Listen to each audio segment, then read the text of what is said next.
బుద్ధిర్బలం యశోధైర్యం నిర్భయత్వమరోగత అజాడ్యం వాక్పటుత్వం చ హనుమస్మరణాద్ భవేత్. హనుమంతుడిని స్మరిస్తే చాలు బుద్ధిబలం, యశస్సు, ధైర్యం, నిర్భయత్వం, మంచి వాక్కు వరదానంగా లభిస్తాయి. సకల గ్రహపీడలు, బాధలు, అజాడ్యము, రోగాలు దూరమవుతాయి. అటువంటి శీఘ్ర ఫల ప్రదాయకుడైన హనుమంతుడు మద్ది చెట్టు నీడన కొలువైన దివ్యధామం గురువాయిగూడెంలోని మద్ది ఆంజనేయ స్వామి ఆలయం. ఇవాల్టి ఈటీవీ లైఫ్ ఆధ్యాత్మిక ఛానల్ తీర్థయాత్ర కార్యక్రమంలో ఈ ఆలయ విశేషాలను తెలుసుకుందాం.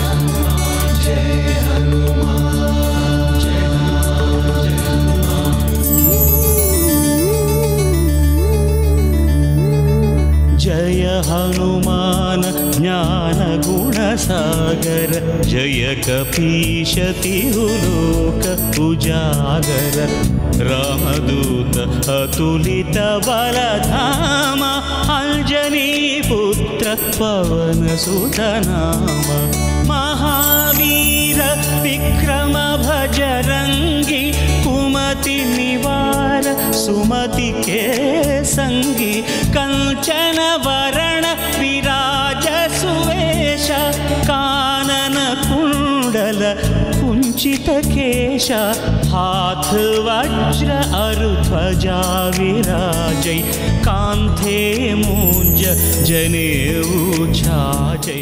నిరంతర రామనామాంకిత ధ్యాని అయిన హనుమ నామస్మరణం మాత్రం చేతనే సకల దేవతల అనుగ్రహం, నవగ్రహాల అనుగ్రహం కలుగుతుంది. కార్యసాధన వరదానంగా లభిస్తుంది.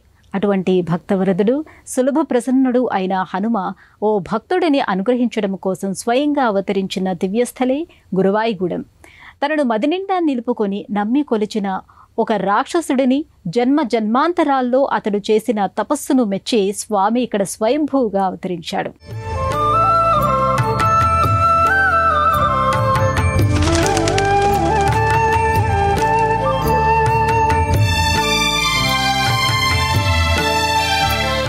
అర్జున వృక్షం అనేక ఔషధ గుణాలు కలిగిన వృక్షం.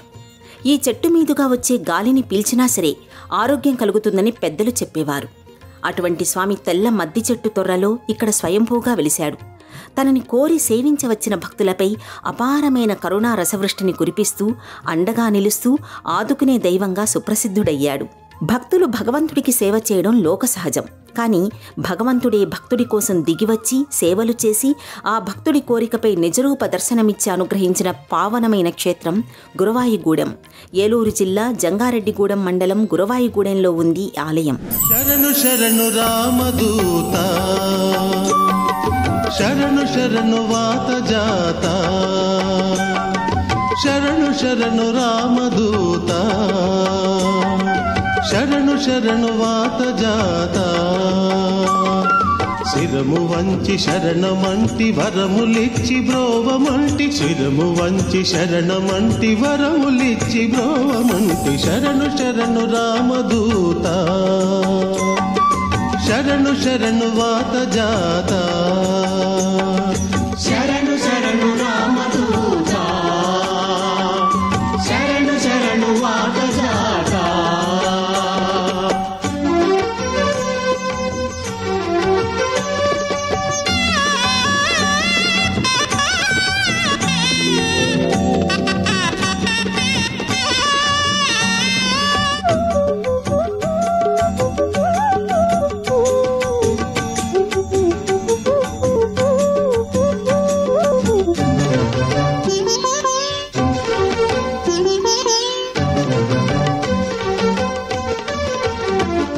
బయనేరు నదీ తీరములో ఎర్రకాలువ డ్యాంకి సమీపంలో ఉన్న ఈ ఆలయం తెలుగు నేల మీద ఉన్న అనేక మహిమాన్వితమైన హనుమంతుడి ఆలయాలలోకెల్లా అత్యంత మహిమాన్వితమైన ఆలయంగా ప్రసిద్ధిగాంచింది.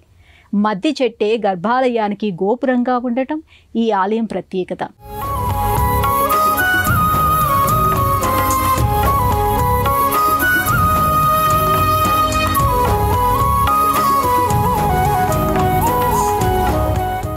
చెట్టు తొర్రలో స్వయంభూడే వెలిసిన ఈ స్వామి చరిత్ర గర్గ సంహిత, పద్మపురాణం, శ్రీరామాయణాల్లో చెప్పబడింది. త్రేతాయుగంలో రావణాసురుడి సైన్యంలో మధ్వాసురుడు అనే రాక్షసుడు ఉండేవాడు. అతను రాక్షసుడిగా జన్మించినా రాక్షస ప్రవృత్తి లేకుండా ఆధ్యాత్మిక చింతనతో ఉండేవాడు. రామరావణ యుద్ధంలో శ్రీరామచంద్రుని బంటుగా ఉన్న హనుమంతుణ్ణి చూసి, ఆయన స్వామి భక్తిని చూసి మధ్వుడు ఆశ్చర్యచకితుడయ్యాడు. హనుమంతుడిపై పరిపూర్ణమైన భక్తిని నిలుపుకున్నాడు. రావణుడి వైపు నిలబడి యుద్ధం చేయడం ఇష్టం లేక అస్త్రసన్యాసం చేసి హనుమా అంటూ స్వామి నామాన్ని తలుచుకుంటూనే తనువును చాలించాడు. ఆయన తరువాత ద్వాపర యుగంలో మధ్వికుడిగా జన్మించాడు. అప్పుడు కూడా సదాచార సంపన్నుడై సద్భక్తితో జీవితం గడిపేవాడు. కురుపాండవ యుద్ధంలో కౌరవుల పక్షాన పోరాడుతూ అర్జునుని విజయ పతాకంపై ఉన్న పవనసుతుణ్ణి చూసి పూర్వజన్మ స్మృతితో ప్రాణత్యాగం చేశాడు. తర్వాత కలియుగంలో మానవుడిగా జన్మించిన మధ్వుడు మహోత్కృష్టమైన ఆంజనేయోపాసన చేస్తూ అనేక చోట్ల తిరిగి చివరికి గురవాయిగూడెంలోని ఎర్రకాల్వ సమీపానికి చేరుకున్నాడు. ఈ ప్రదేశం ఆయనకు ఎంతో ప్రశాంతంగా అనిపించింది. ఇక్కడే స్థిర నివాసాన్ని ఏర్పాటు చేసుకుని హనుమంతుడి కోసం తీవ్రమైన తపమాచరించడం ఆయన నిత్యకృత్యం. అతడి భక్తికి మెచ్చి మధ్వుడికి నిజరూప దర్శనాన్ని అనుగ్రహించాడు. స్వామి, నా మీద దయతో నాకు దర్శనమిచ్చావు. అలాగే ఇక్కడే కలియుగాంతం వరకు నిజరూపుడిపై వెలసి కోరి సేవింపవచ్చిన భక్తులను కరుణించు అని ప్రార్థించాడు. మధ్వుడి ప్రార్థనను ఆలకించిన స్వామి, మధ్వ, నీ జన్మ చరితార్థమయ్యింది. నీ భక్తి అమోఘం, అపారం. నీ తపోసాధన అనన్య సామాన్యం. నీవు ఇక్కడ తెల్ల మద్ది చెట్టు రూపంలో శాశ్వతంగా కొలువై ఉంటావు. ఈ మద్ది చెట్టు తొర్రలో నేను వెలసి భక్తులను అనుగ్రహిస్తాను అని వరమిచ్చాడు.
మధ్వుడి విన్నపాన్ని మన్నించి గురవాయిగూడెంలోని మద్ది చెట్టు తొర్రలో వెలిసిన ఆంజనేయ స్వామి తనంతట తానుగా తన ఉనికిని లోకానికి చాటి చెప్పాడు.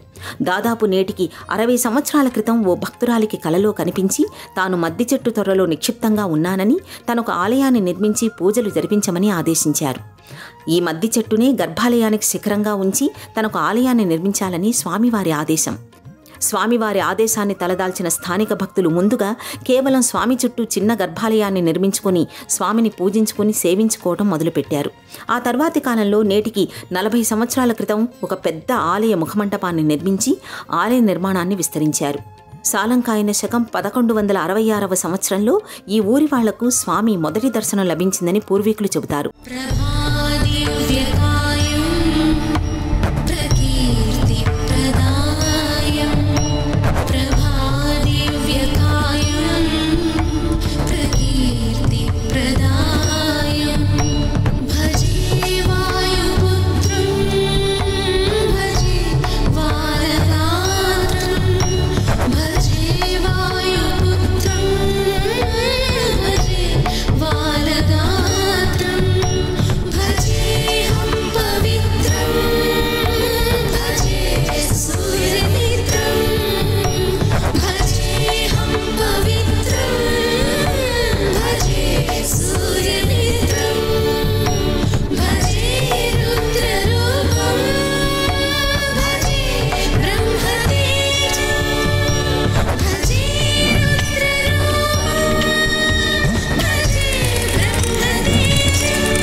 1978వ సంవత్సరంలో పూర్తి స్థాయిలో ఆలయాన్ని నిర్మించారు. కాలక్రమంలో స్వామివారి మహిమలు ఆ నోటా ఈ నోటా పాకి భక్తులు తండోపతండాలుగా గురవాయిపాలెంలోని మధ్య ఆంజనేయ స్వామి దర్శనం కోసం రావడం మొదలయ్యింది.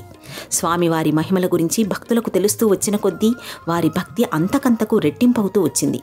ఆలయం దినదినాభివృద్ధిగా ఎదిగి పునర్నిర్మాణం జరిగి సకల సౌకర్యాలు ఏర్పాటు చేయబడ్డాయి. ప్రధాన రహదారి చెంతనే ఉన్న ఈ ఆలయానికి చేరుకోవడానికి వెళ్లే మార్గంలో ఒక పెద్ద ఆర్చ్ నిర్మింపబడి ఉంటుంది. దీనిపై భక్తాంజనేయుడి విగ్రహం ఉంటుంది. ఆ దారి గుండా ఆలయం చెంతకు చేరుకున్న భక్తులకు అల్లంత దూరం నుండే అలరించే సమున్నతమైన రాజగోపురం కనిపిస్తుంది. 7 అంతస్తులు పంచకలశాల సమున్నతమైన రాజగోపురం ఈ ఆలయ ప్రత్యేకత. ఈ రాజగోపురంపై రామాయణంలోని అనేక ఘట్టాలకు సంబంధించిన కథలను తెలియచేసే దివ్యమూర్తులు రమ్యంగా కొలువుతీరి ఉంటారు.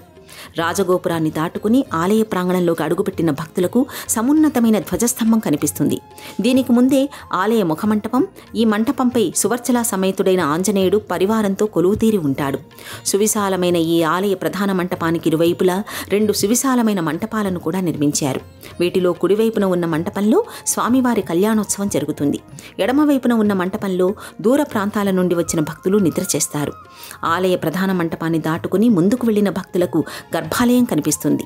మధ్య ఆంజనేయ స్వామి అభయానంద వరప్రదాయకుడు. గర్భాలయంలో స్వామివారు రజత మంటపంలో వెండి కిరీటాన్ని, ఓ చేత గదను, మరో చేత అరటిపండును ధరించి నఖశిఖ పర్యంతము సింధూర లేపనంతో పుష్పహారాలను, తమలపాకుల మాలను ధరించి తన కుడికాలను ముందుకు ఉంచి అడుగు వేస్తున్నట్టుగా నయనానందకరంగా దర్శనమిస్తాడు. గర్భాలయంపై ఉన్న మద్ది చెట్టు గోపురం 5 తలల ఆదిశేషుణ్ణి తలపిస్తూ ఉండడం విశేషం. సదా రక్షగా కాపాడని నీ నామధేయం.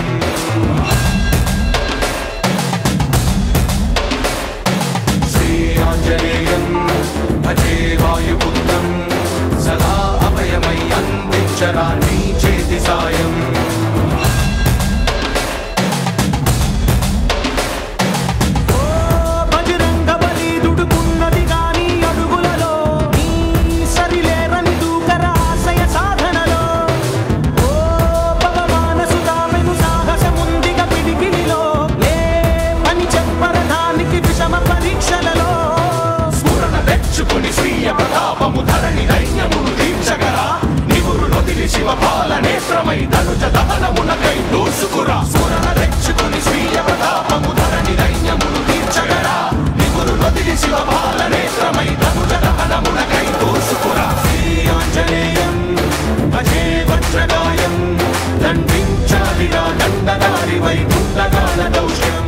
కలియుగ ప్రత్యక్ష దైవమైన శ్రీనివాసుడు ఇరువురు దేవేరులతో కూడి ఈ దివ్యక్షేత్రంలో కొలువుతీరి మధ్య ఆంజనేయ స్వామిని సేవించుకోవడానికి ఇక్కడికి వచ్చిన భక్తులపై అపారమైన అనుగ్రహ రస వృష్టిని కురిపిస్తున్నాడు.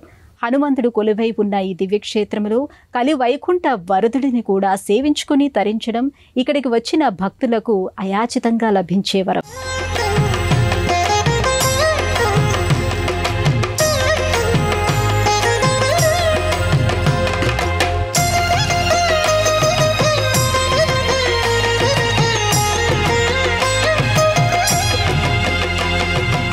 కలో వెంకటనాయక అన్న సూక్తిని అనుసరించి కలియుగంలో భక్తులను ఉద్ధరించడానికి తిరువెంకటాచలంపై వెలసిన శ్రీనివాసుడు ఊరూరా వాడవాడలా అనేక ఆలయాల్లో కొలువుతీరి మధ్య ఆంజనేయ క్షేత్రంలో కూడా ఈ స్వామి ప్రత్యేకంగా ఆలయ ప్రాంగణంలోని మరో ఉపాలయంలో కొలువై ఉండడం విశేషం. మధ్య ఆంజనేయ స్వామి వారికి ఇక్కడ ఆలయాన్ని నిర్మించుకున్న స్థానికులు శ్రీనివాసుని కూడా తమ గ్రామంలో నిలుపుకుంటే బాగుంటుందన్న భావనతో ఈ ప్రాంగణంలోనే వెంకటేశ్వర స్వామి వారి ఆలయాన్ని కూడా నిర్మించుకున్నారు. కలియుగ వరదుడైన శ్రీనివాసుడు ఇరువురు దేవేరులతో కూడి ఈ ఆలయంలో కొలువు తీరి భక్తులను అనుగ్రహిస్తున్నాడు.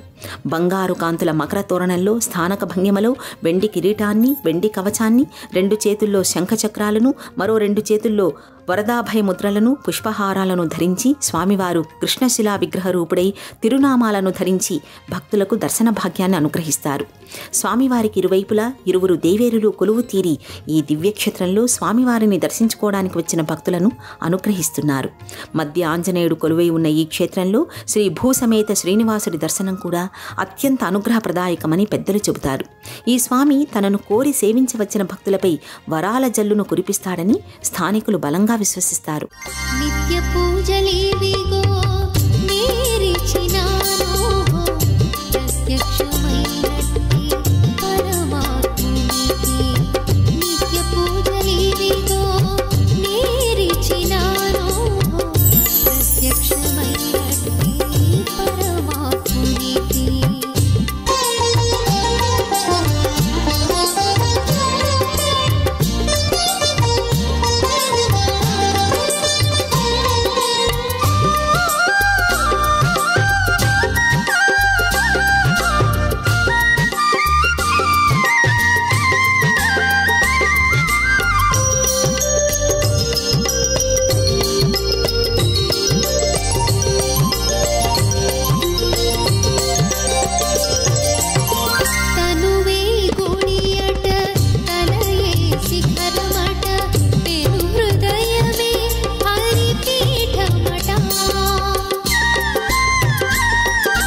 మద్ది ఆంజనేయ స్వామి భక్తాభిష్టవర ప్రదాయకుడిగా పేరుగాంచాడు. స్వామి సమక్షంలో విన్నవించుకున్న ధర్మబద్ధమైన కోరికలు ఏవైనా సత్వరమే నెరవేరుతాయని ప్రతీతి. అందువల్ల ఈ దివ్యక్షేత్రం భక్తుల పాలిట కామధేనువులా విరాజిల్లుతుంది. స్వామివారికి 7 మంగళవారాలు కానీ 7 శనివారాలు కానీ భక్తితో 40 ప్రదక్షిణలు చేస్తే ఎంతటి కష్టమైనా సరే దూదిపించెల్లా ఎగిరిపోతుందని చెబుతారు.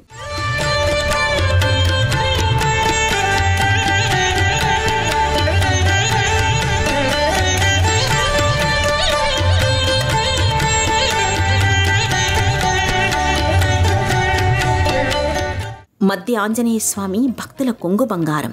ఈ ఆలయానికి వచ్చి స్వామిని దర్శించుకుని సేవించుకున్న భక్తులకు కోరిన కోరికలు వెంటనే నెరవేరుతాయని ప్రతీతి.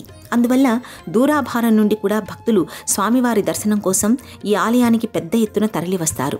ముఖ్యంగా శనివారం రోజున ఈ ఆలయంలో ఇసుక వేస్తే రాలనంతగా భక్తుల రద్దీ ఉంటుంది. ఆంజనేయ స్వామిని శరణు వేడిన వారికి, సేవించుకున్న వారికి, పూజించుకున్న వారికి గ్రహదోషాలు వెంటనే తొలగిపోతాయి. ఈ దివ్యక్షేత్రంలో ఈ స్వామిని దర్శించుకున్న మాత్రం చేతనే శని దోషాలు, నవగ్రహ దోషాలు, సర్పదోషాలు, జాతక దోషాలు వెంటనే తొలగిపోతాయని భక్తుల విశ్వాసం. వైఖానస ఆగమోక్తంగా స్వామివారికి ఈ ఆలయంలో నిత్య పూజలు, సేవలు, ఉత్సవాలు, కైంకర్యాలు జరుగుతాయి. ప్రతి శనివారం మూల విరాట్టుకు పంచామృతాభిషేకం జరుగుతుంది. ఈ రోజున స్వామివారికి విశేషమైన పూజలు జరుగుతాయి. భక్తులు ఎంతో ప్రీతిగా స్వామివారికి వడమాల, అప్పాలమాల, తమలపాకుల మాలను భక్తితో సమర్పించుకుంటారు. ఈ ఆలయంలో ప్రతి మంగళ, శుక్ర, శనివారాల్లో స్వామివారికి ఉదయం వేళ 108 బంగారు తమలపాకుల పూజ, సాయంత్రం వేళ 108 వెండి తమలపాకుల పూజ ప్రత్యేకంగా జరుగుతుంది. ప్రసన్నాంజనేయం అనే నామధేయం ప్రతి మంచి కార్యం జరిపించు దైవం ప్రభా దివ్యకాయం ప్రకీర్తి ప్రదాయం నాలోని ధైర్యం శ్రీ ఆంజనేయం నా వెంటే నువ్వుంటే భయమా రామ రామ రఘురామ అని పాడుతున్న హనుమా అంత భక్తి పరవశమా ఓ కంఠమమ్ము గనుమా. నిత్యం స్వామివారిని దర్శించుకోవడానికి వచ్చే భక్తులు తమ గోత్రనామాలతో దర్శనం వేళల్లో స్వామికి అష్టోత్తర శతనామార్చన జరిపించుకోవచ్చు. భక్తులు తమ పిల్లలకు స్వామివారి సన్నిధిలో అన్నప్రాసన చేసుకుంటారు. సంవత్సరంలో ఒక రోజున భక్తులు తమ గోత్రనామాలతో వార్షిక పూజల్లో పాల్గొనే అవకాశం ఉంది. ఇదే ఆర్జిత సేవ. మంగళవారం నాడు, శనివారం నాడు భక్తులు విశేషంగా ఇక్కడికి వచ్చి గర్భాలయానికి 40 ప్రదక్షిణలు చేసి స్వామివారికి మొక్కుకుంటారు. కోరిన కోరిక తీరిన తరువాత మరలా ఆలయానికి వచ్చి స్వామివారికి 108 ప్రదక్షిణలు చేయడం ఇక్కడి సంప్రదాయం. ప్రతి నెల స్వామివారి జన్మ నక్షత్రమైన పూర్వాభాద్ర నక్షత్రం రోజున సువర్చలా సమేత ఆంజనేయ స్వామి వారికి కళ్యాణోత్సవం జరుగుతుంది. వివాహం కాని యువతీ యువకులు ఈ కళ్యాణోత్సవంలో పాల్గొంటే 40 రోజుల్లోగా మంచి సంబంధం కుదిరి పెండ్లి జరుగుతుందని ఇక్కడికి వచ్చే భక్తులు బలంగా విశ్వసిస్తారు. ఏటా వేలాది మంది భక్తులు హనుమత్ దీక్షల్ని స్వీకరించి మండల కాలం పాటు భక్తి ప్రపత్తులతో, కఠిన నియమాలతో దీక్షల్ని ఆచరించి ఇరుముడులు కట్టుకుని ఈ ఆలయానికి వచ్చి స్వామివారిని సేవించుకుంటారు. హనుమత్ జయంతి, శ్రీరామనవమి, మహాశివరాత్రి పండుగలను ఈ ఆలయంలో అత్యంత వైభవంగా జరుపుకుంటారు. మద్ది క్షేత్రంలో హనుమత్ జయంతి వేడుకలను 5 రోజుల పాటు నిర్వహిస్తారు. ఏటా వైశాఖ బహుళ నవమి నుండి వైశాఖ బహుళ త్రయోదశి వరకు బ్రహ్మోత్సవాలు జరుగుతాయి. భాద్రపద శుద్ధ నవమి నుండి ద్వాదశి వరకు పవిత్రోత్సవాలు జరుగుతాయి. ఈ రోజుల్లో నిత్యం ప్రవచనాలు, భజనలు, శోభాయాత్రలతో ఆలయం కోలాహలంగా ఉంటుంది. కార్తీక మాసంలో ప్రతి మంగళవారం స్వామికి 1,00,000 తమలపాకులతో ప్రత్యేకంగా ఆకుపూజ చేస్తారు. ఈ పూజలో పాల్గొనేందుకు భక్తులు దూర తీరాల నుండి సైతం ఇక్కడికి తరలి రావడం విశేషం.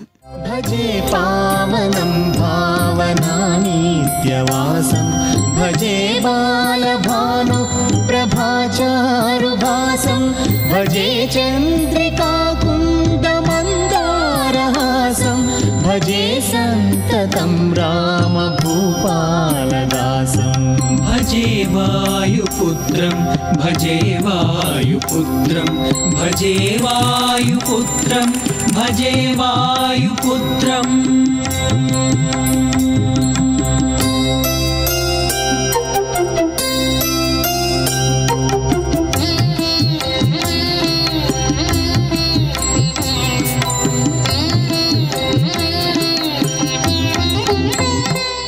ఆలయ దర్శన వేళలు ఈ ఆలయం ఉదయం 6 గంటల నుండి మధ్యాహ్నం 1 గంట వరకు, తిరిగి మధ్యాహ్నం 3 గంటల నుండి రాత్రి 8 గంటల వరకు భక్తుల దర్శనార్థం తెరిచి ఉంటుంది.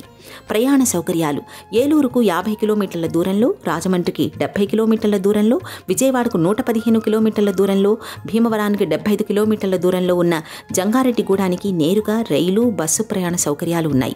జంగారెడ్డిగూడెం నుండి గురవాయిగూడానికి స్థానిక రవాణా సౌకర్యాలు పుష్కలంగా అందుబాటులో ఉన్నాయి. ఈ క్షేత్రానికి సమీపంలో ఉన్న ఎర్రకాలువ జలాశయంలో బోటు షికారు ప్రత్యేకమైన పర్యాటక ఆకర్షణగా నిలుస్తుంది. మద్ది క్షేత్రానికి 4 కిలోమీటర్ల దూరంలోనే గోకుల తిరుమలగా ప్రసిద్ధి పొందిన పారిజాతగిరి క్షేత్రం ఉంది. దూరాభారము నుండి మద్ది ఆంజనేయ స్వామి క్షేత్రానికి వచ్చే భక్తులు బస చేసేందుకు ఆలయ ప్రాంగణంలో సువిశాలమైన మండపం, అతిథి గృహాలు అందుబాటులో ఉన్నాయి. ఈ క్షేత్రంలో భక్తులకు నిత్య అన్నదానం జరుగుతుంది. ఇవి ఈ ఆలయం విశేషాలు. మళ్ళీ వచ్చే ఎపిసోడ్లో మరో ఆలయం విశిష్టతను గురించి తెలుసుకుందాం. అంతవరకు సెలవు. నమస్కారం.